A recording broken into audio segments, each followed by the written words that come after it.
If 15 chart papers together weigh 50 grams, 15 chart பேப்பரோட weight வந்து 50 கிராம்னு சொல்லியிருக்காங்க. ஸோ 15 சார்ட் பேப்பர் அதோட வெயிட் வந்து 50 கிராம்ஸ். நெக்ஸ்ட் என்ன கேட்டிருக்காங்கன்னா, how many of the same type will be there in a bag of 2.5 kilogram. அப்படின்னா 2.5 kilogram wait இருக்குன்னா எவ்வளவு சார்ட் பேப்பர் வேணும் அப்படின்னு சொல்லி கேட்டிருக்காங்க. ஸோ அப்போ வெயிட் கொடுத்துருக்காங்க 2.5 கிலோகிராம் தான் கொடுத்துருக்காங்க. ஃபஸ்ட்டு கொடுத்தது வந்து கிராம். ஓகே, அப்போ இந்த கிலோகிராமை நம்ம வந்து கிராமாக மாற்றணும். So 1 kilogram equal to 1000 gram. Okay, 1 கேஜினா எவ்வளவு? 1000 கிராம். ஸோ அப்போ 1000 கிராம்னா நம்ம இப்போ 2.5 கிலோகிராம்னா அதை 1000ஆல் கன்வெர்ட் பண்ணுறோம், இன்டூ பண்ணுறோம். பண்ணும்போது என்ன கிடைக்கும்? 2500. இப்போ 2 கிலோகிராமுக்கு 2000 கிராம், அப்புறம் ½ கேஜிக்கு ஒரு 500. So 2500 gram. இப்போ நமக்கு சார்ட் பேப்பரோட கவுண்டிங், அதை எக்ஸ்ன்னு எடுத்துப்போம்.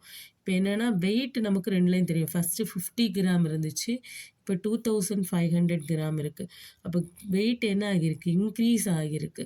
ஸோ வெயிட் இன்க்ரீஸ் ஆச்சுன்னா கண்டிப்பாக அந்த பேப்பரோட கவுண்டிங்கும் முதல்ல 15 இருந்துச்சுன்னா இப்போ கண்டிப்பாக என்ன ஆகியிருக்கணும்? இன்க்ரீஸ் தான் ஆகும். ஸோ அப்போ ரெண்டுமே ஒரே டைரக்ஷனில் அப்படின்னா இன்க்ரீஸ் ஆகுது தான் டைரக்ட் வேரியேஷனாக இருக்குது. ஸோ அப்போ இங்கே வந்து சிம்பிளிஃபிகேஷன் ஈஸியாக பண்ணலாம். ஃபஸ்ட்டு 15/50 அந்த ஷார்ட்டோட கவுண்டிங் அதோட weight equal to next second part நமக்கு சார்ட்டோட கவுண்டிங் தெரியாது, எக்ஸு பை ஆனால் வெயிட் தெரியும் 2500. ஸோ இப்போ இதை நம்ம சிம்பிளிஃபை பண்ணோன்னா நமக்கு ஆன்சர் கிடைக்க போகுது. ஸோ ரொம்ப சிம்பிளாக பண்ணலாம். இப்போ லெஃப்ட் சைடில் இருக்க டினாமினேட்டரில் ஒரு 0 இருக்குது, அந்த எண்டில் உள்ள 0யும் ரைட் சைடில் டினாமினேட்டரில் எண்டில் உள்ள ஒரு 0யும் நம்ம கட் பண்ணலாம். Okay, next 1 5 is 5, 3 5s are 15. இப்போ என்னாச்சுன்னா லெஃப்ட் சைடில் ஒரு 3 இருக்குது, இந்த 250 அப்படியே லெஃப்டில் எடுப்போம். அப்போ நமக்கு எக்ஸோட வேல்யூ கிடைக்கும். So X equal to 3 × 250. 3 × 250னா எவ்வளோ கிடைக்கும்? 750. ஸோ அப்போ நமக்கு தேவையான சார்ட்டோட கவுண்டிங் வந்து 750.